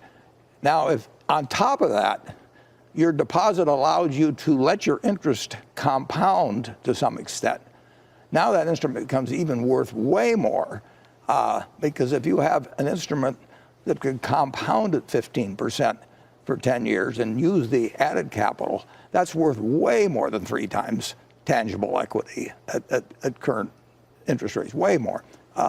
So, you know, a lot of things can happen that change that equation around, and the banks, like almost all other American business, got a big plus last year with the new tax bill. I mean, corporations benefited a lot, including Berkshire, including the banks. That can be taken away, too. But on the other hand, the FDIC now has gotten replied. There were special FDIC charges on the big banks. They ended here recently because the FDIC has $100 billion in it now. That money has all come from the banks. The U.S. government has not put any money in the FDIC. People think that that somehow the FDIC is financed by the government. It's guaranteed by the government. But the FDIC was started in, I think, January 1st, 1934. And I think one time it borrowed temporarily, but it doesn't have a dime of government money in it. That money, and now they've got $100 billion in there, and the banks are much better off because that fund takes care of the bank here and there that goes broke. Incidentally, last year was no bank in the United States, no FDIC bank went broke. That's the first time in a long time. Let me slip in one more question before we take a break. Oracle, that was a stake that you suddenly popped up in the third quarter that Berkshire had $2.1 billion of Oracle shares at the end of the third quarter. It went to zero at the end of the fourth quarter, which it's really unusual to see a technology company creep into the Berkshire holdings like that, and it's even more unusual to see it flushed out so quickly. Was that you? Yeah, and Larry Ellison's done a fantastic job with Oracle. I mean, I've followed it from the standpoint of reading about it, but I felt I didn't understand the business. Then after I started buying it, I felt I still don't understand the business. I actually changed my mind in terms of understanding it, not in terms of evaluating it. I mean, Oracle is a great business, but I don't think, particularly after my experience with IBM, I don't think I understand exactly where the cloud is going. I've been amazed at what Amazon has done there, and now Microsoft is doing as well. So I just don't know where I don't know where that game is going. That leads us to F4, which is a question from a viewer named Mark Hall, who said, with IBM bouncing back, how do you feel about getting out? I'm glad I got out. We got out at a lot higher prices than this. And then but I'm not knocking what they're, but the whole market's come back. And the market's at a high. That doesn't mean I don't mean it's at a high and then it's going down subsequently. I mean that it's just high. It's higher than it's been on, for really ever. I mean, when we met here 10 years ago, the S&P was at 666, and within a day or two of when we got together, and people thought America was washed up, and they were afraid of America. And what's happened? A quadruple in 10 years. How many quadruples do you get in your life? You're a company that has never really shopped around for deals like that. What do you think of companies that do get special deals from states? Well, I've actually helped Nebraska a few times when the governor or somebody's asked me to call a company. And everybody does it. I mean, it's just, it is a competitive game on locations. But it can be a little irritating in a sense when you're already here and you're employing thousands of people and they want to give special incentives to somebody who, and which they haven't given you, to be, and in some cases to be your competitor. I mean, Amazon's going to compete plenty in New York regardless, but I mean, Amazon's is going to affect negatively the business of many, many, many companies in every state, including New York. That is, as Jeff Bezos says, your gross margin is my opportunity. Does that mean you think New York was right to turn down the deal, or to kind of second guess the deal that they had originally proposed? Well, that's what happened is they both got to the altar, and then the dowry was changed in a sense. I don't know all the details, and you're in a tough position if you're a company negotiating with public officials, because the public officials really can't necessarily be the last say. Whereas at the company, if the CEO says that you got a deal, you got a deal. And on the public side, there's a city council that has to ratify a mayor or something of the sort. So it's unequal that way. Now, our experience in New York and Buffalo has been fantastic. I mean, Geico went there and we got 3,000 people, and the communities helped, and Governor Cuomo's helped. I mean, just generally, it's been very, very, very good for us. But I think if you're going to have a bad marriage, it's better to find out before they pronounce you man and wife than after. They're both hurt a little bit by the fact that it went there. I mean, it makes people think twice about doing a deal where the community may get upset about you for one way or another, or that the politicians can't deliver on it. And from Amazon standpoint, I mean, it hurts them a little too. Not a great big way for either one, but it's no plus to have things fall apart. So you really, as much as possible, you want to have that sort of thing sealed before. But you need labor unions, you need political figures. I mean, a lot of things can tank it on the public side.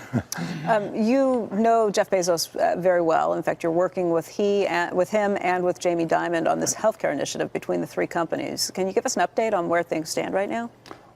Well, we've got a terrific fellow in Atul Gawande running it.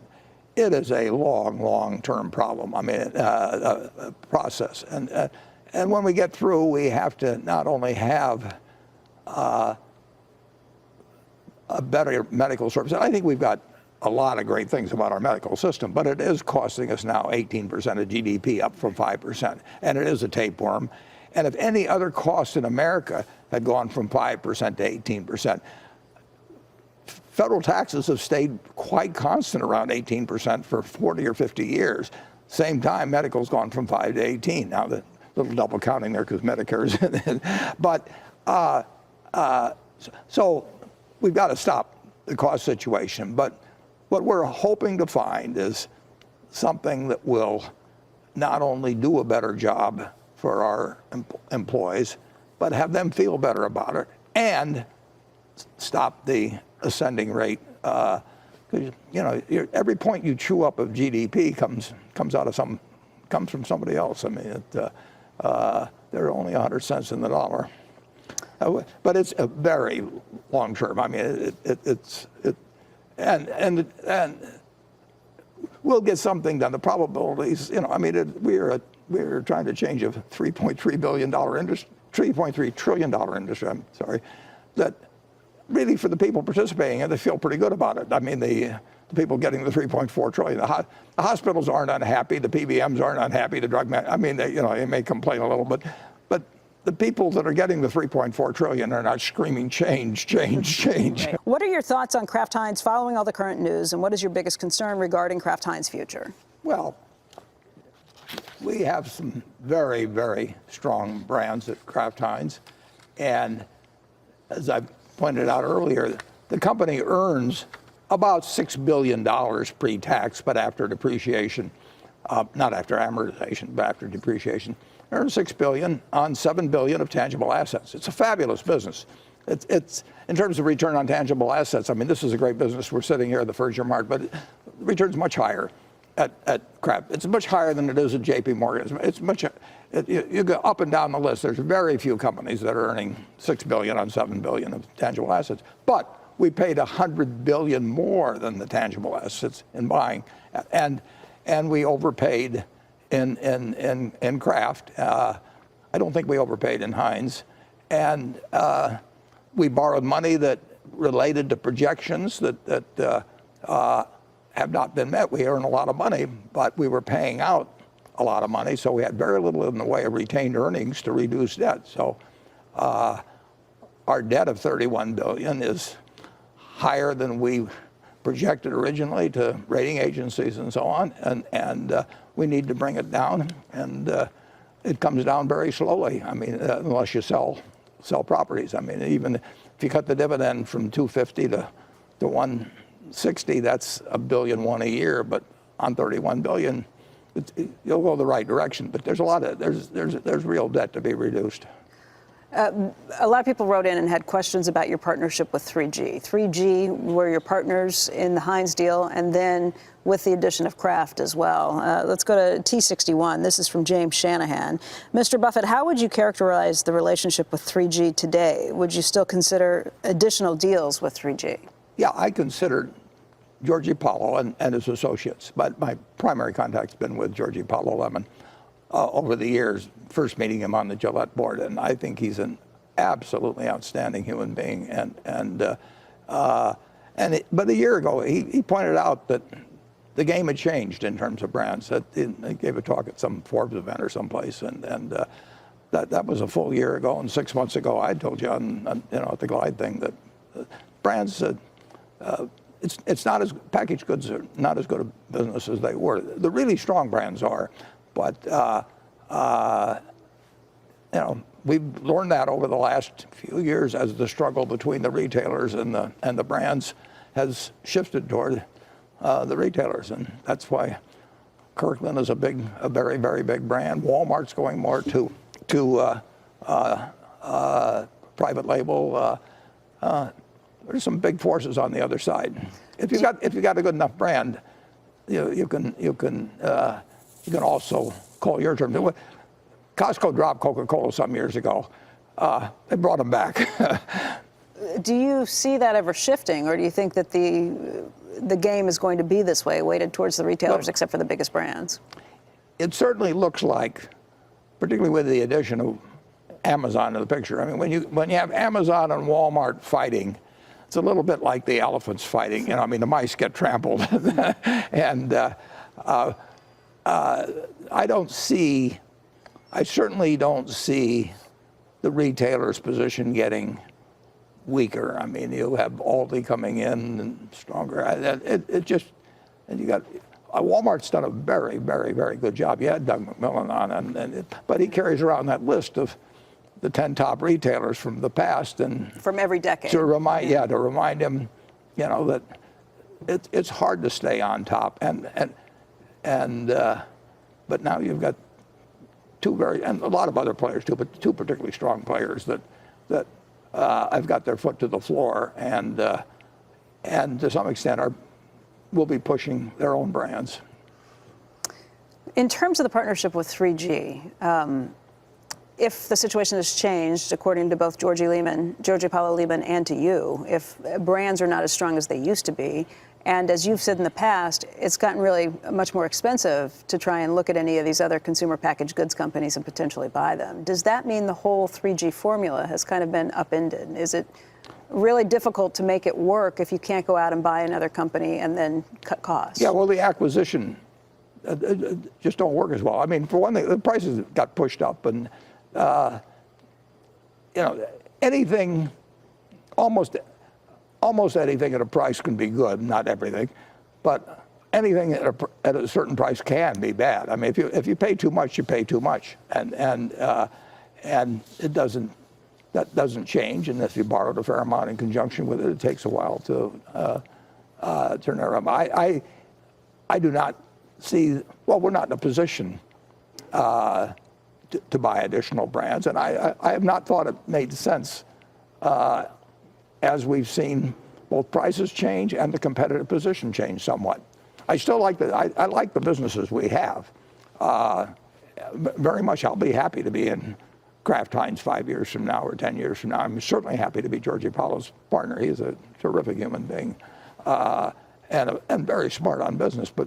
But you can say that we both misjudged the retail versus brand fight as to who would be gaining ground on the other.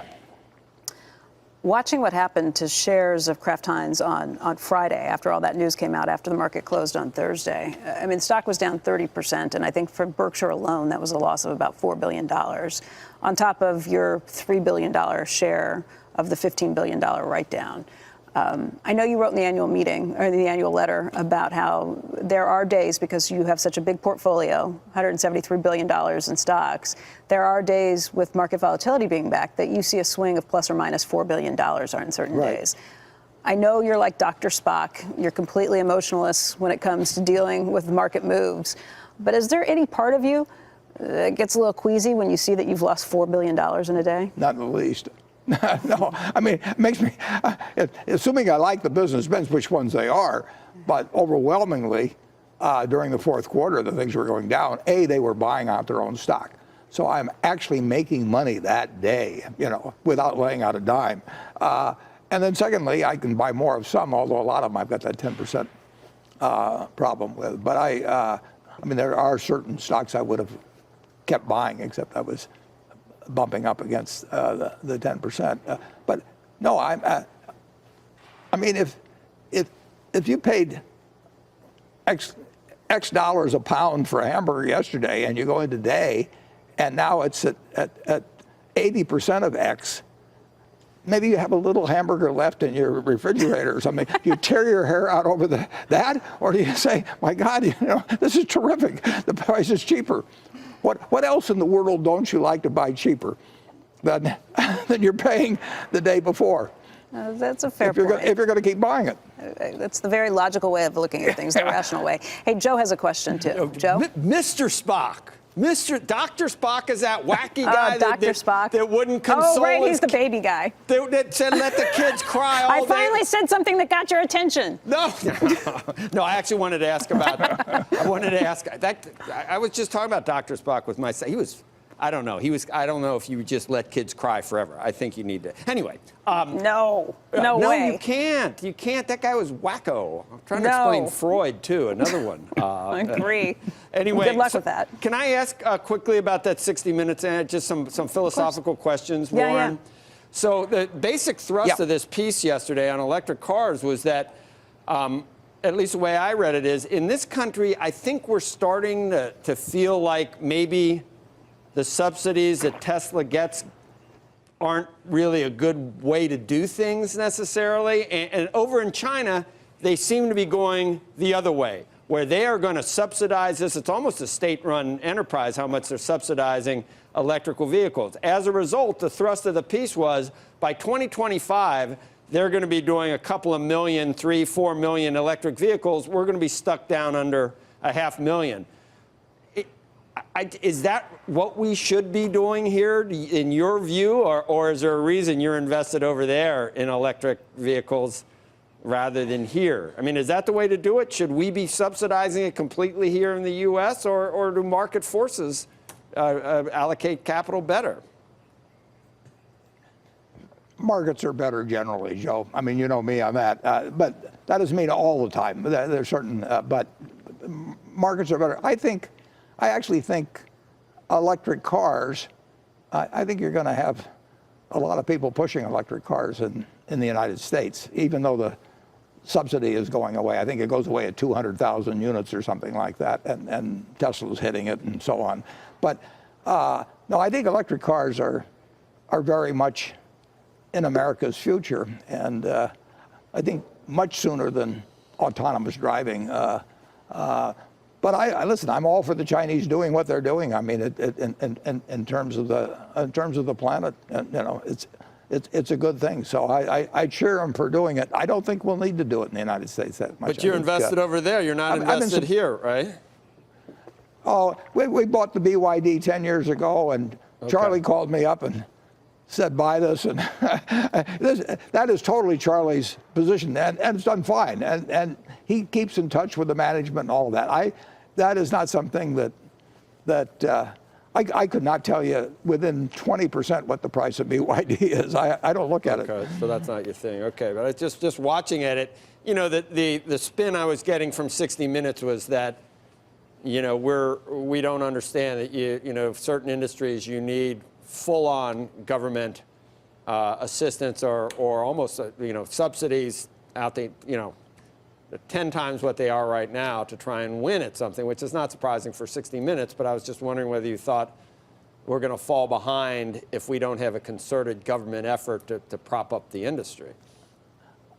I think there's a pretty concerted industry effort from what I hear. Yeah. I mean, no, I think you're going to see a lot more electric. And incidentally, I mean, we have an interest in Pilot Flying J, and so we have certain businesses that would be adversely affected with all electric. But I think we're going in that direction, and I think you'll see the American companies quite aggressive in that field. All right. I was listening the whole time, Becky. What do you mean that's the only time I'm listening? I was listening. I've been listening. I got nothing else to do here but listen. So I was listening. I just like that. I like that. You know how much I love mixed metaphors. My favorite is it's a walk in the cake. Or there's just so many good ones if you can mix them up. But when they start working on March. March Joe, start working on your March Madness ballot. I know I won't. You know, I know how you operate, Buffett. I mean, yeah. Why don't you just offer $100 billion to someone who gets a perfect bracket? It's never going to happen. It's never going to It's never going to happen. Ever. No. It has happened once, didn't it? Well, Didn't the kid win a few years ago with a perfect bracket? Not against all you have to do is get through the first bracket to win $1 million, assuming nobody else wins at the same time. Then you split the million. Right. It's great. Though. I can't wait. But we had 5 of them.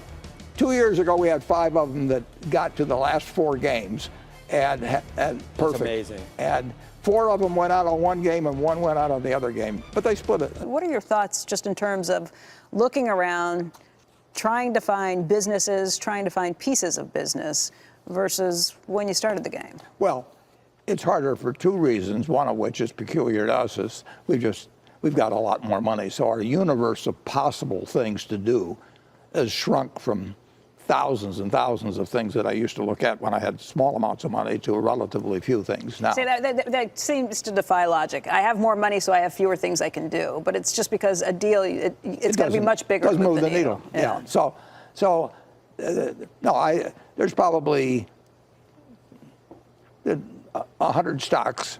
You know, if we put $5 billion in something and it's 10% of the market cap, which would be as much as it would be, you're talking 50 billion in up market caps, and 5 billion is 1% of Berkshire's value. So if it goes up 50%, we make 0.5%, you know, basically on value before tax, 40 basis points afterwards. I'd love to have your problems. Yeah. So, and then the second thing is, I mean, obviously got way more competition than when we started in really when I took Ben Graham's class in 1951. I mean, the whole world was my oyster because people were not going through the manuals, and you had to.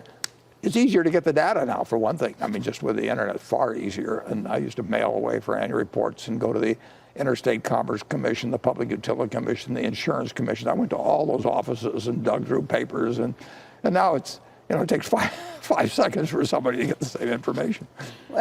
I'll ask this very fleetingly. Has your position changed on Bitcoin? No, I mean, it's too bad, but Bitcoin, it's ingenious, and blockchain is important, but Bitcoin has no unique value at all. It doesn't produce anything. You can stare at it all day, and no little Bitcoins come out or anything like that. It's a delusion, basically. So we've gone from rat poison squared to a delusion. Well, kind of an upgrade. Yeah, I don't. Who knows where we'll be next year? But I'm really sorry it happens, because people get their hopes up that something like that is going to change their lives, and it was a very ingenious thing to figure out how to have a limited supply and make it harder more expensive to create them as you go along, and all that sort of thing. But it doesn't. The function. And this is explained to me by people a lot smarter than I am, but they say blockchain does not depend on, you know, and JP Morgan is talking about creating their own, you know, JPM, and it'll be worth $1. I mean, it's matched to the dollar to dollar, and I'm sympathetic to people that own it. There are a lot of questions that are kind of like the new Bitcoin questions. We got several questions that came in to ask you about. I'll go to T46.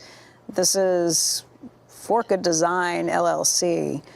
Do you think the hemp and marijuana industry is a viable industry to invest in, even though there are still restraints on how capital can be moved and used? We got lots of variations on this question. It's an industry that I don't know really anything about, usage or otherwise. Never?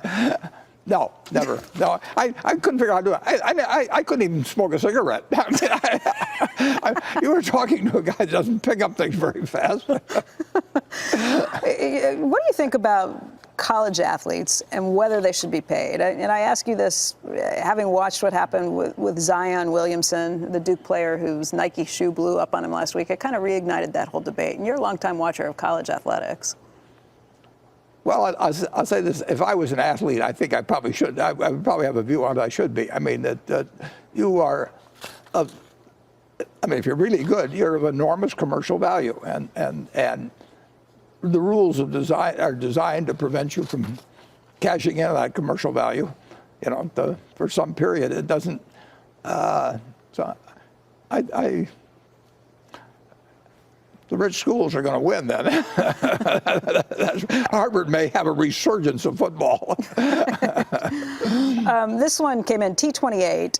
Mitsutaka Goto said, do you see any irrational human behavior by investors or corporate Americans right now? You're kind of, you and Charlie are kind of like the police of corporate America. What do you see that you don't like right now?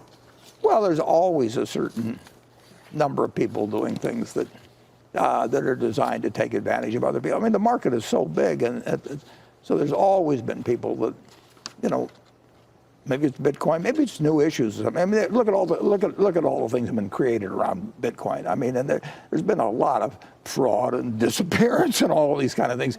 It attracts charlatans basically because the money's so big. I mean, if you go out and do something phony and selling yo-yos or something, there's no real money in it. But when you get into Wall Street, there's huge money, and you can do it with little pieces of paper, and they don't bounce back on you for a long time. And a lot of people get, well, Madoff was the ultimate example, but that's going to happen, and that's why we've got an SEC and why we've got courts, but it'll always continue. It'll always need policing. There are a bunch of new technology IPOs that are slated to come to market this year. I think back to what you thought about the tech IPOs back in 1999 and not wanting to be near them. These are a little different. A lot of these actually have earnings. You think of an Airbnb, you think of a Pinterest or something along these lines. Is this different? How do you value this stuff? No, yeah, but the big ones have losses, and some of them report earnings differently than I would report earnings. I mean, we haven't bought IPOs, and if you think about it, you've got a whole bunch of people on the other side who have an interest in marking up each stage of it, even if it's phony. Sometimes they offer one price for the employees that already have the shares, but then they have an artificial price so they can say that this round went at a higher price. They're picking the time to sell to you. I like it when I'm picking the time to buy in a 2008 rather than having them pick the time when they've decided this is the time we can cash in by selling to you. We're going to do you a big favor and let you buy in. So I have never been a big fan of IPOs, and the valuations are kind of staggering now on some. Any in particular? No, not that no. Nothing you feel like discussing. By category. But the category of those that you think the valuation is staggering is based on what? Just earnings per the market for some of these? I mean, if a company's going to come public, we'll pick a figure, $50 billion. Okay. What should you expect it to earn in 5 years? You should certainly expect it to be earning $5 billion pre-tax. I mean, if you wait 5 years to get 10% on your money, and people, they don't sell them that way. You know, there aren't that many companies that earn $5 billion or more pre-tax. There's a fair number, but it's not that easy, and it's particularly not that easy if you count what you're paying the employees and stock options and all that sort of thing. A question came in. This is T112 from Todd Marshall. He says, "Who wins more at the card game bridge, Buffett or Gates?"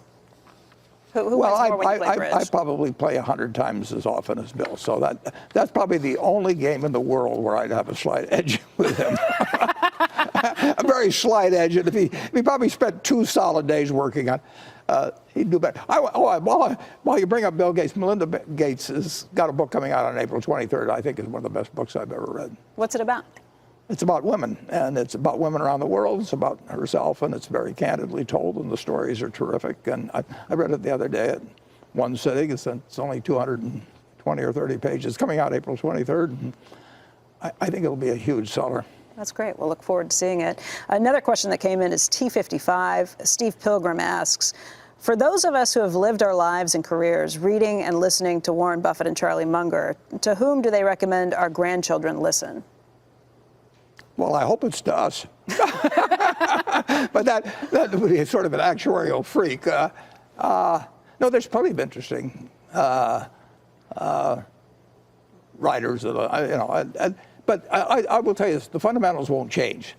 You're not going to discover anything new about investments in the next 50 or 100 years. I mean, it's buying a business. You have to know how to value the business, and you have to know something about how markets operate. But you don't buy a business unless you can value it. You have to learn how to value businesses and know the ones that are within your circle of competence and the ones that are outside. And that won't change. And it really gets back to investing is laying out $1 now or dollar purchasing power and getting more back in the future. And you try and figure out, how much you're willing to pay for that bird in the bush compared to the bird in the hand. Warren, we want to thank you for the 3 hours that you've spent with us today. We truly appreciate your time. Thank you.